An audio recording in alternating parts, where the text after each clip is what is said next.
Maayong hapon Palawan, ako po si Jay Zabanal at ito po ang Boses ng Palawan. Patuloy po na tumataas ang kaso ng COVID-19 sa Puerto Princesa. Maging ang mga namamatay ay patuloy po na nadadagdagan. Kamakailan lamang po ay inanunsyo na puno ang COVID facility ng Ospital ng Palawan, maging ang ICU nito. Kaugnay po ng usapin na ito, makakasama natin si Dr. Dean Palangka, ang Commander ng Incident Management Team ng Puerto Princesa. Doc, magandang hapon. Welcome po sa Boses ng Palawan. Magandang hapon, kasama siya at magandang hapon po sa ating mga nanonood at nakikinig. Yes po. Maraming salamat po sa pagpapaunlak sa ating ngayong hapon. Doc, kanina lang ay inanunsyo na GCQ raw po yung Puerto Princesa. Pero yung briefing ninyo last time with Attorney Yap ay inanunsyo na MECQ supposedly yung first 2 weeks of May and then saka po mag-GCQ. So ano po yung ipatutupad na risk classification? Ito pong inanunsyo ng National? Yes po, kung ano yung binigay sa ating national, which is the GCQ, ay yun po yung ipatutupad po natin. At isa nga yun sa pag-uusapan mamayang hapon sa isang live pa natin mamaya with Attorney Norman, yung ating City Legal officer. So GCQ po ang gagamitin natin, which is yun yung pinayagan po sa atin ng ating national IATF po, sir. Sige po, hintayin po namin yung magiging live mamaya para maintindihan po namin yung mga ipatutupad sa ilalim po ng GCQ. Kumusta po sa ngayon yung kalagayan ng ating mga isolation facilities at hospitals? Considering na nung huli po kayo nag-live, sinabi niyo na puno yung COVID facility ng Ospital ng Palawan at maging yung ICU po nito. Yes po, actually, until now, nandito tayo sa maximum ang capacity natin na ginagamit, alam niyo naman, nasa 400 and almost 450 ang mga tao na nandito sa loob ng ating mga quarantine facility at ang ating mga pinagsama, kasama na yung nandoon yung ating COVID isolation facility. At halos lahat po yan, sabihin natin mga 95% of them are either RT-PCR positive na COVID or antigen positive po sila. Pero alam nyo naman, nasa 90+% na ang mga antigen positive ay talagang COVID po yan. At ang treatment natin sa kanila ay isang COVID patient na rin po talaga. At kaya nga sabi ko, nasa 400, almost more than 450 katao ang nandito sa ating mga quarantine facilities. At makikita nyo na rin sa data natin kahapon, tumaas pa po ang ating positive po sa ating antigen, na umabot siya ng almost 79 ng positive na yun. 52 of them ay galing dito sa ginagawa naming testing dito sa quarantine sa Skylight Convention, 52 of them. And then yung the others po ay referral sa atin ng mga hospital na nagpa-positive na rin po. Ang ilan dyan, sir, is mga buntis pa nga, sir. So talagang mas problema yun. May isa pa pong buntis na manganganak na. And then pag tinest mo, positive pa ng antigen test. Ibig sabihin, COVID suspect pa kaagad siya, Ngayon, maliban pa dyan, may 6 pa tayong positive sa saliva RT-PCR test. So, mantakin mo na lang, kahapon, halos maglagay ka ng almost 100 katao sa ating quarantine facility.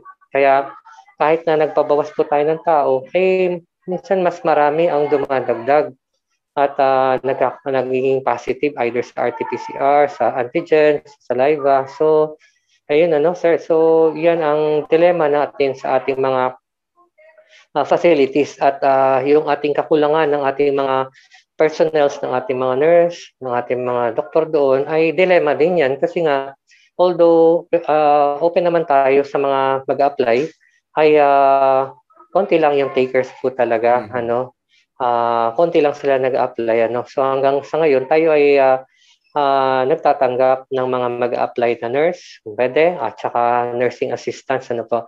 So, tama ang sabi mo, halos puno na talaga, nasa 95% na puno na po tayo. Actually, ngayong hapon, magme-meeting kami kung po pwedeng makapag-open kami ng isang quarantine facility. Pero ang mahirap dyan is mag-sacrifice yung ating personnels na pabawasan natin yung kanilang capacity doon sa ibang facility, hihilain natin para mag-open po dito, para lang ma-cater natin yung dumadaming mga nag-positibo dito sa atin sa COVID positive po sila. Then maliban pa dyan, Alam ko na rin sa ating hospital, hospital ng Palawan, puno din po yan sila, kasama Jay. Mhm. Kahit na nasa 45 to 55 yung kanilang bed capacities right now, almost full na po yan sila doon. Ang kinikater nila ay mga moderate, mga severe, at saka critical yung mga taong yun. Mhm. So, halos puno na rin po yan. Kaya nga sabi mo, kung titingnan mo, talagang nasa critical level na po ang ating health capacity po dito right now na po. At talagang red alert na po talaga yung mga capacities po natin dito kasama ang ating mga personals na talagang used up po talaga. Mhm. Gamit po talaga ng gusto tayo. Okay. Yes. Doc, sabi ninyo, hihila tayo ng mga tao dito sa mga current isolation facilities natin at ililipat natin yung ilan para po magbukas tayo ng bagong isolation facility. Hindi po ba parang we're spreading ourselves too thin para lamang po makater? Wala po ba talagang wala po bang pwedeng hilain para dumagdag at tumao? Wala po ba talagang nagre-responde dito sa panawagan natin na maging karagdagang frontliner? Meron pong mangilan-ngilan na nag-a-apply po. May bayad po yan, hindi po Mhm. yan volunteer lang. Pero minsan pag nakita nila yung duty right now, matindi yung duty ngayon, sir. Nasa 12 hours ka mag-duty. Minsan Mhm. kailangan mo 14 hours ka mag-duty. And then kinabukasan, ang off mo ay para lang magpahinga, matulog lang. And then duty ka uli the next day. Tapos wala na, sir, hindi kami masyado nagpapauwi sa aming quarantine facilities ng mga nurse. Kasi delikado outside. Kasi mahirap na makadala pa sila ng COVID at tamaan itong ating mga frontliner na mga nurses. Pag tinamaan yan, sino magme-maintain ngayon sa mga tao nagkakasakit na to? Kaya nga napapapili sila na once na pumasok sila sa amin, maaring ilang linggo ka hindi makauwi. Di Mhm. ba? Paano kung may pamilya ka, may anak ka? May sabihin, isa-sacrifice niya yun dahil sa hindi namin siya muna papauwiin.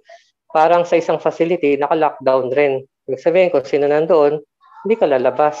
Parang ganun na rin yun. Para hindi po mabalikan at makahawa sa mga ating mga nurse. Kaya hindi kami masyado nagpapauwi po ngayon ng ating mga frontliners po na naka-assign po sa ating mga quarantine facilities. Po. So, nandun na sila, naka-apply na sila. Pero once na inorient namin, umaatras. Mhm. Kasi mayroong mga kapalit pong sacrifice po yun, Hmm. sir. Okay. Sige po, igigilid ko po muna yan. Yes. Bakit po sa ngayon ay iba yung listahan nung na-antigen test at na-test gamit yung RT-PCR at meron rin po ng saliva RT-PCR. Meron pa, kinukulang po ba yung pang RT-PCR natin at kailangan muna na yung iba i-antigen o paraan po ito ng pagtitipid? Actually, yung ating mga antigen is screening natin ginagawa ngayon. Mhm. Nagkakaroon tayo ng mass screening. Yung mga close contact na naging positive na sa swab at nag-positive sa antigen, yung kanilang mga kapamilya, kanilang katrabaho, ay ina-antigen test natin. So, kaya makikita nyo, mas mabilis po, siyempre, yung antigen test, the next day, once na nag-positive ka ngayon, the next day, mai-report ka na po namin sa data natin. Kaya kung makikita mo, ang antigen positive ay mas marami kaysa dito sa ating mga sinaswab RT-PCR positive. Kasi Mhm. once na ikaw ay antigen positive na, kung ikaw ay symptomatic, ikaw ay, siyempre, mga-quarantine ka, and then from there, ikaw ay i-reschedule pa lang para mag-undergo ng RT-PCR testing, sir. Di ba? Mm. So, parang confirmatory na lang yon. Pero alam natin, more than 90% of the time, ikaw ay nagiging positive din at kino-confirm ka ng RT-PCR. So, parang sa graduate, ikaw ay nagtapos ka ng high school, pero ikaw ay nagtapos ng high school, yun parang antigen positive ka. And then, pag nag-graduate ka, bibigyan ka ng diploma, which is confirm ka na graduate, yun yung RT-PCR test, di ba? So, kita mo, mas mataas talaga. Kasi marami ang nag-positive sa antigen test is almost every other day nagte-test po tayo. Kaya ang RT-PCR nahuhuli talaga ng konti kasi 3 times a week lang siya nagte-test while doon sa antigen testing ay 4 times a week ginagawa. So, nahuhuli talaga yung testing ng RT-PCR po dyan. Okay. Doc, kumusta yung kalagayan ngayon ng atin pong testing, contact tracing, Ano na ba? Nakikita na ba natin yung ano, yung dulo o nito pong current surge ng COVID-19 at pandemic natin, or medyo marami-rami pa, malayo pa yung babayahihin natin? Malayo pa, sir. Madilim pa rin ang Mm. iyong kinabukasan eh. Kahit na may mga tao ka, nagdagdagan tao mo, pero dumadagdag din yung mga nag-positive. Dumadagdag din yung iyong i-contact trace. Mhm. Mas marami siya at outnumbered pa rin yung ating mga contact tracers right now. Ayoko naman magdagdag ng contact tracers pa kasi na marami na po sila dito sa taas, ano. Pero marami pa rin po, sir, yung nagpa-positive. Nakikita mo naman sa data natin, Mhm. which is nung last time, I think, nasa almost 30 plus. Ngayon, nasa 40 plus, plus dadagdagan pa ng mga nagiging saliva positive, di ba? Yung Mhm. mga things na yun ay dumadami yung kinocontact list natin. Kasi mga panibagong individuals yun, and then panibagong mga close contacts niya na naman po yun. So, ano pa rin tayo? Basta trabaho lang kami, pero Tuloy-tuloy lang. mahirap. Alam ko mahirap. Kahit doon sa second floor namin sa mga contact tracing, ano sila, talagang matrabaho masyado ngayon sa taas na yun, ano, at sa iba't iba nating mga departamento dito ng incident management team. Yes, po. Okay. So punta tayo sa mga mamamayan ngayon, Doc. Advisable na po ba na mag-double mask kapag lumalabas? Sa akin, ano, ito sa akin palagay, ano, Mhm. ang sagot ko dyan ay yes. Ano po, double mask. Ibig sabihin, may surgical mask ka sa ilalim at dadagdagan mo ng isang cloth mask sa labas. Pwede ring dalawang surgical mask, pero pwede ring isang cloth mask sa labas at isang surgical mask sa loob. Ito ay advisable, lalong-lalo na kung ikaw ay engaged sa napakaraming taong Mhm. kausap, nasa palengke ka, namimili ka, may mga kausapin ka mga tao na hindi mo naman kilala kung saan galing at kung exposed ba sila o hindi, ano.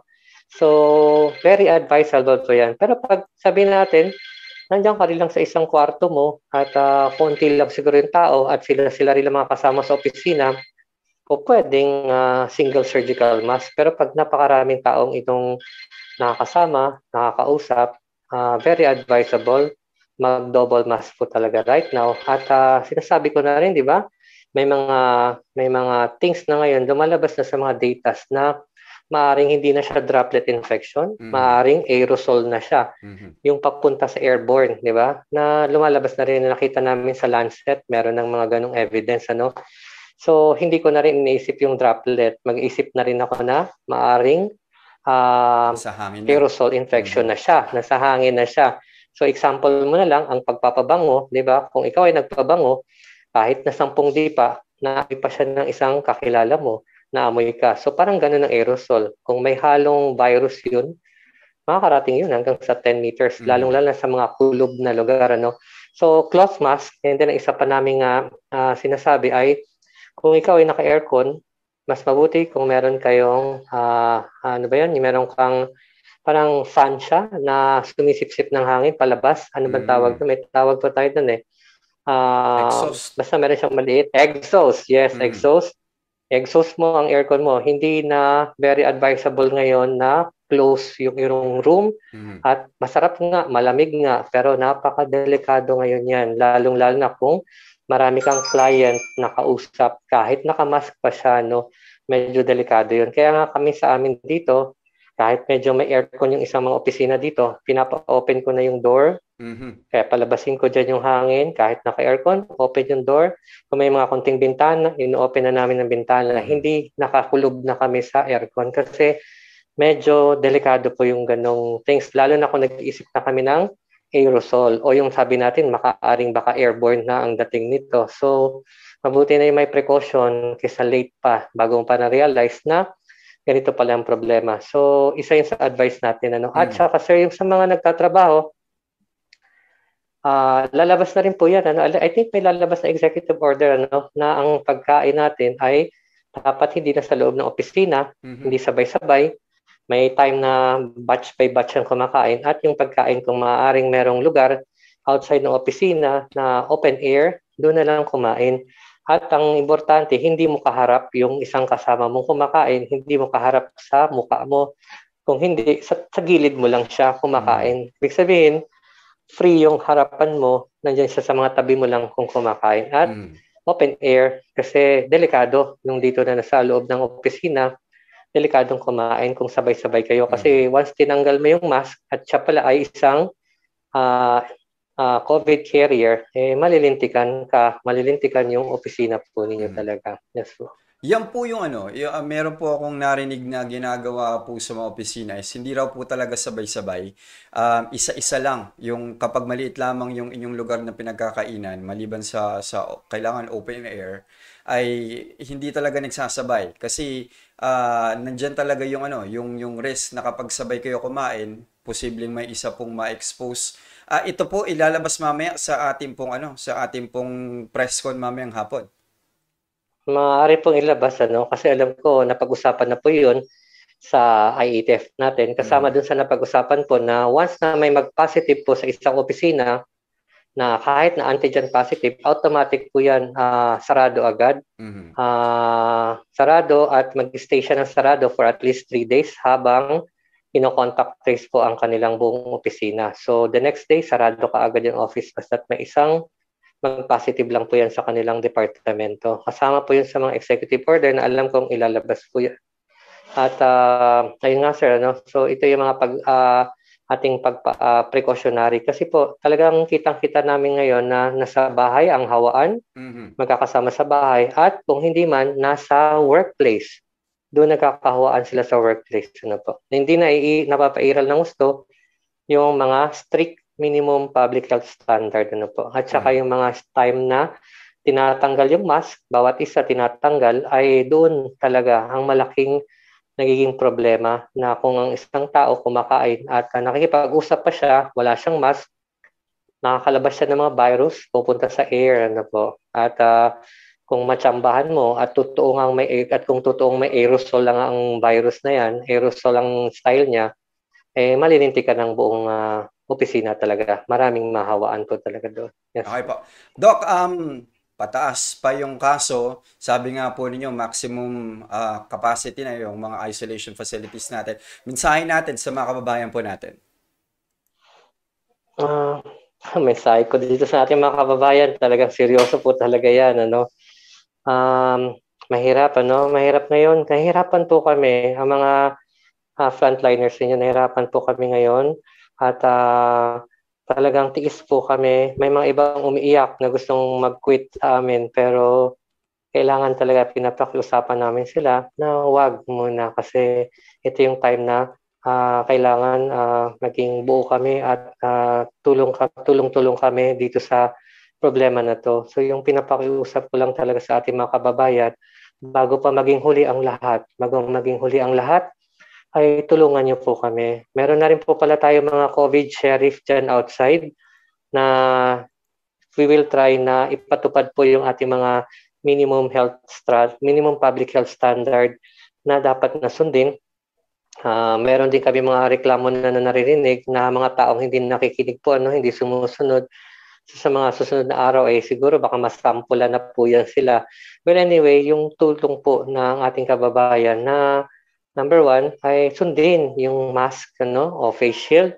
And then kung may sakit po talaga, ay magpakonsulta agad sa pinakamalapit na mga doktor, sa mga consultation, sa mga hospital o dito magtawag sa aming COVID hotline. Importante po yun para hindi dumami po yung mga hawaan sa kanilang mga kapamilya ng sakit na COVID na to. Kung may nagkaubo, nagkasipon, pabalik-balik na lagnat, nawala ng pang-amoy, huwag nang hintayin na marami nang may sakit, bago pa hihingi po ng tulong. Medyo huli na po yun, po. At mahirap, kaya kailangan na tulong-tulong sana tayo. Alam ko nandiyan na rin yung mga kapitan natin, medyo talagang stress na rin sila. Pero kung hindi susunod yung ating mga community, mahirap nating matigil to. Magiging isang parang Metro Manila po talaga tayo, Paris, kung saan-saan napakarami yung kaso natin ng COVID. Po. At ayun nga, sinasabi ko na sa iyo, meron tayong bagong mortality na naman ngayon galing sa Nako. isang hospital. Antigen positive po Mhm. siya. I think isang lalaki po yan na nasa medyo may katandaan na rin po na namatay. Po. So, hindi po siya confirmed COVID pero antigen positive siya. Mhm. Pero suspect na rin po siya na isang COVID po. Yes, sir. Okay So po. mag-ingat po talaga tayo.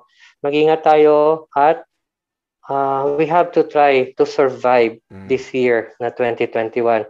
Lalong-lalo na at wala pa tayong mga bakuna po right now na naibibigay sa ating mga kababayan. Yes po. Okay po, Doc, maraming salamat po sa pagpapanak po sa ating ngayong hapon. Maki-update po kami and hintayin po namin yung inyo rin pong press conference mamaya kaugnay po na ipatutupad na General Community Quarantine sa Puerto Princesa. Ingat po kayo at inyo pong team. God bless po sa inyo, Doc. Salamat po. God bless. Salamat po. Ayun po mga kasimanuan, nakasama po natin si Dr. Dean Palangka, ang ating commander ng Incident Management Team ng Puerto Princesa. Para lamang po i-summarize yung sinabi ni Doc Dean, hirap na po yung mga frontliners natin sa Puerto Princesa sa kasalukuyang surge na nararanasan po natin. Malaki po ang magiging papel ng mga mamamayan para po makiisa, sumunod at tumulong dito po sa nararanasan po natin. Mamayang hapon ay i-anunsyo kung ano po yung mga patakaran na ipatutupad kaugnay po ng GCQ. Ang inaasahan natin supposedly ay MECQ, pero ang inanunsyo po ng National ay GCQ, so ito po yung ipatutupad po natin. Nadagdagan ng isa na naman po yung namatay na may kinalaman sa COVID-19, hindi po kumpirmado sa RT-PCR, pero ito po ay antigen positive na ayon nga po kay Doc Dean, and 90% ay ano na rin po yan, COVID positive na rin po yan. Sa ngayon po ay patuloy yung ginagawa pong contact tracing. Sabi nga ni Doc, madilim pa yung atin pong inaharap, kaya kailangan po natin na makiisa. Dahil sila po ay nagsusumikap din po sa ngayon. Sabi nga niya, tuloy lang po kami. Hanggat hindi pa natin na nauubos na mahanap lahat po ng mga posibleng nawaan ng COVID-19. Marami po ito mga kababayan. Ang active cases po natin currently is 264. 264. Dati marami na po yung 64. Dati nga po umaabot tayo ng positive cases lang natin na ay 4. Galing pa po sa labas yun. Pero 264 at marami po dyan ay mga local cases. Marami, hindi pa po kasama sa bilang yung mga nag-antigen positive at hindi pa po kasama dyan sa bilang yung mga na-test ng saliva RT-PCR.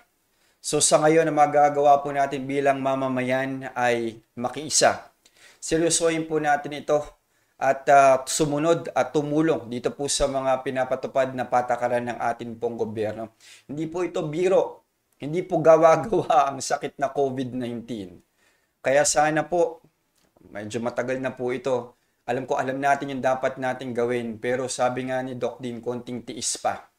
At kung meron po tayo dyan mga kababayan na pwede po maging parte ng ating po mga frontliners, baka pwede po ninyong i-consider. Sabi ko nga po nung nakarang episode natin, kayo po ay mga bayani. Ngayon pa lamang po, bayani na po kayo. At sana sa mga hinaharap, pag nakalampas po tayo ng COVID-19 na hindi tayo kalimutan ng ating pong gobyerno. Huwag pong kalimutan ng gobyerno, ito pong kabayanihan na inyong pong ginawa. At mabigyan po kayo ng pagkilala at insentibo habang kayo po ay nabubuhay. Yan po muna para sa edisyon ng Boses ng Palawan ngayong April 30, 2021. Ako po si Jay Zabanal. Matamang salamat kanindong tanan. Mayad nga po mga kasimanwa.